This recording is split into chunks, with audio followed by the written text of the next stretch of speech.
معصوم علی اور جن زادے کی خوفناک کہانی۔ علی ایک چھوٹا سا معصوم لڑکا تھا جو اپنی ماں کے ساتھ ایک چھوٹے سے گاؤں میں رہتا تھا۔ گاؤں پرانی کہانیوں اور روایتوں سے بھرا ہوا تھا، جہاں ہر کسی نے ایک عجیب اور گمنام کنویں کے بارے میں سن رکھا تھا۔ بزرگ کہتے تھے کہ اس کنویں میں ایک جن زادی کا بسیرا ہے جو لوگوں کو اپنے جال میں پھنسا کر ان کو کبھی واپس نہیں آنے دیتی۔ علی، جو ہمیشہ ان کہانیوں کو مذاق سمجھتا تھا، اکثر اپنے دوستوں کے ساتھ کنویں کے پاس سے گزرتا، لیکن کبھی اس نے اس طرف زیادہ توجہ نہیں دی۔ ایک دن جب علی اپنی بکریاں چرا کر واپس گھر جا رہا تھا، رات کا اندھیرا ہر طرف چھا گیا تھا۔ چاند اپنے پرانے روپ میں تھا، مگر ہوا میں ایک عجیب سی ٹھنڈک تھی۔ جب علی کنویں کے قریب پہنچا تو اسے ایک ٹھنڈی لہر اپنے بدن میں سے گزرتی ہوئی محسوس ہوئی۔ وہ رکا، اپنے آپ کو تسلی دی اور پھر چلنے لگا۔ لیکن اچانک اسے ایک ہلکی سی آواز سنائی دی، علی، علی۔ آواز اتنی مدھم تھی کہ علی نے پہلے تو سمجھا کہ شاید ہوا کا آواز ہو، لیکن جب پھر سے اسی انداز میں اسے پکارا گیا، علی، ادھر آؤ، تو اس کا دل اچانک تیز دھڑکنے لگا۔ علی نے اپنے گردن گھما کر کنویں کی طرف دیکھا، لیکن وہاں کچھ بھی نظر نہیں آیا۔ ایک پل کے لیے وہ سوچ میں پڑ گیا کہ کیا کریں، مگر اس سے پہلے کہ وہ کچھ سمجھ پاتا، ایک پرکشش عورت کی شکل کنویں سے برآمد ہوئی۔ اس کے بال لمبے، گھنے اور ہوا میں لہرا رہے تھے۔ آنکھوں میں ایک عجیب چمک تھی، جیسے وہ علی کے روح کو دیکھ رہی ہو۔ آؤ علی، جن زادی نے نم لیکن پراسرار لہجے میں کہا، میں تمہیں ایک خزانہ دکھاؤں گی، ایسا خزانہ جو کسی نے کبھی نہیں دیکھا۔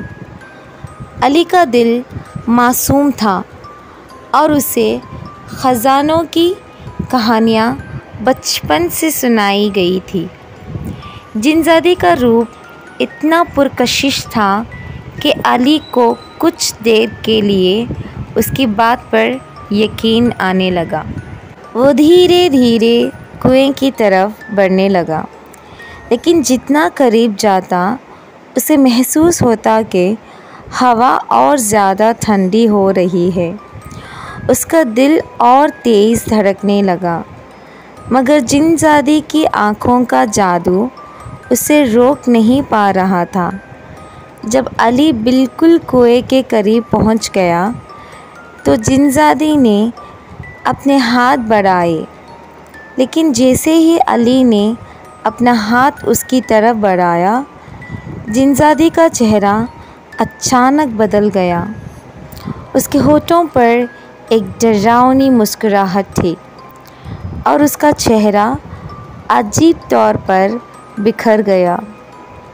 اب تم کبھی واپس نہیں جاؤ گے علی، جن زادی کی آواز گونج اٹھی۔ علی کا دل ڈر کے مارے سینے چیر دینے کو تھا۔ اس نے جلدی سے اپنا ہاتھ پیچھے کھینچا اور ایک زور سے چیخ مار کر وہاں سے دوڑ گیا۔ علی نے اپنے گھر کا رخ کیا، لیکن جب تک واپس پہنچا اس کا چہرہ زرد اور آنکھیں ڈر سے بھری ہوئی تھیں۔ اس رات کے بعد علی کبھی اس کنویں کے پاس نہیں گیا۔ گاؤں کے لوگ اکثر کہتے ہیں کہ اس رات علی کی روح میں کچھ بدل گیا تھا۔ اسے اکثر ڈراؤنے سپنے آتے اور وہ ہمیشہ اندھیرے سے بچنے کی کوشش کرتا۔ لوگ اب بھی اس کہانی کو یاد کرتے ہیں، لیکن علی نے اس رات کا سچ کبھی کسی کو نہیں بتایا۔ جب سے اس رات علی کا جن زادی سے سامنا ہوا تھا، وہ بالکل بدل گیا تھا۔ پہلے جو معصوم اور خوش مزاج علی ہر وقت کھیلتا رہتا تھا، اب وہ چپ چاپ رہتا۔ اس کی آنکھوں میں ایک عجیب سی خوف کی پرچھائیاں تھیں۔ گاؤں کے لوگ اس تبدیلی کو دیکھ کر حیران ہو گئے۔ اس کی ماں بھی پریشان تھی، مگر جب بھی وہ علی سے پوچھتی، وہ بس کہہ دیتا، کچھ نہیں ماں، میں ٹھیک ہوں۔ لیکن اصلی بات یہ تھی کہ علی کے سپنے اب جن زادی کے حوالے سے بھر گئے تھے۔ جب بھی وہ اپنی آنکھیں بند کرتا، اسے وہی پرکشش عورت دکھائی دیتی جو اسے اپنے پاس بلاتی تھی۔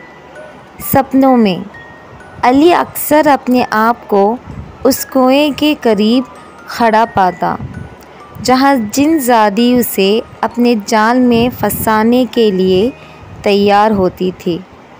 ہر رات سپنوں میں وہ اسے کہتی، علی تم کب تک بچو گے؟ تمہارا مقدر میرے ساتھ بندھا ہوا ہے۔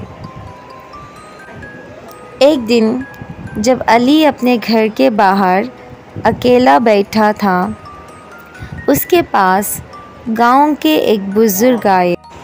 وہ بزرگ اکثر گاؤں والوں کو پرانی کہانیاں سناتے تھے اور علی کو ان کا علاج اور درد مٹائی کا علم بھی معلوم تھا۔ بزرگ نے علی کو دیکھ کر کہا، بیٹا، تمہاری آنکھوں میں عجیب سی اداسی اور خوف ہے، کیا تمہیں کوئی مسئلہ ہے؟ پہلے تو علی نے چپ رہنا پسند کیا، لیکن پھر اسے احساس ہوا کہ یہ بزرگ شاید اس کی مدد کر سکتے ہیں۔ دھیرے دھیرے علی نے پوری کہانی سنائی، کیسے اسے جن زادی نے بلایا تھا، کیسے اس کا چہرہ بدلا تھا اور کیسے وہ اسے روز سپنوں میں ستا رہی تھی۔ بزرگ نے گہری سانس لی اور کہا، بیٹا، وہ جن زادی تمہاری روح کو قید کرنا چاہتی ہے۔ یہ پرانی جن زادیاں انسانوں کی جان اور روحوں پر قبضہ کرنے کی کوشش کرتی ہیں، مگر ڈرو نہیں، تمہیں اس سے بچنے کا طریقہ ہے۔ علی نے پریشانی سے پوچھا، بزرگ، مجھے کیا کرنا ہوگا؟ بزرگ نے کہا، تمہیں اس کنویں کے پاس واپس جانا ہوگا، لیکن اس دفعہ تم اکیلے نہیں جاؤ گے، تمہارے ساتھ گاؤں کے لوگ بھی ہوں گے اور ہم دعائیں پڑھ کر تمہاری حفاظت کریں گے۔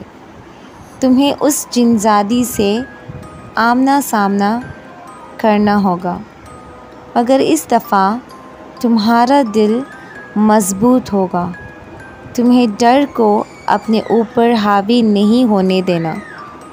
علی نے تھوڑی دیر سوچا، اس کا دل خوفزدہ تھا، لیکن اس کی اپنی زندگی واپس لینی تھی۔ وہ راضی ہو گیا۔ اگلی رات گاؤں کے چند بزرگ اور لوگ علی کے ساتھ اس کنویں کے پاس جانے کو تیار ہو گئے۔ ہر کسی کے ہاتھ میں چراغ تھا اور وہ دعائیں پڑھ رہے تھے۔ جیسے ہی علی کنویں کے قریب گیا، ایک بار پھر سے ٹھنڈی ہوا چلنے لگی۔ کنویں میں سے پھر وہی آواز آئی، علی تم واپس آ گئے۔ اس دفعہ علی نے اپنی آنکھوں کو مضبوطی سے بند کیا اور بزرگوں کی طرف دیکھا۔ انہوں نے دعا اور زور سے پڑھنا شروع کیا۔ کنویں میں سے اچانک ایک زور کا ڈھونڈ اٹھنا شروع ہو گیا۔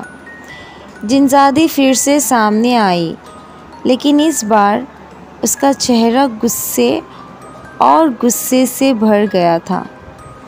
میں تمہیں چھوڑنے والی نہیں ہوں علی، اس نے چیخ مار کر کہا، مگر اس دفعہ علی نے ڈر کے بجائے ہمت کا مدن دکھایا۔ اس نے زور سے کہا، میں تمہاری بات میں نہیں آؤں گا، تمہارا جادو اب چلنے والا نہیں۔ دعاؤں کے اثر سے جنزادی کا چہرے پر ایک عجیب سی برقی لہریں دکھائی دینے لگی۔ اس کا چہرہ دھیرے دھیرے کھلنے لگا اور وہ ہوا میں لپٹ گئی۔ آخر کار ایک زور کی چیخ کے ساتھ وہ ہوا میں بکھر گئی اور گاؤں پر اس کا اثر ختم ہو گیا۔ علی کے چہرے پر تسلی اور سکون کا اثر تھا۔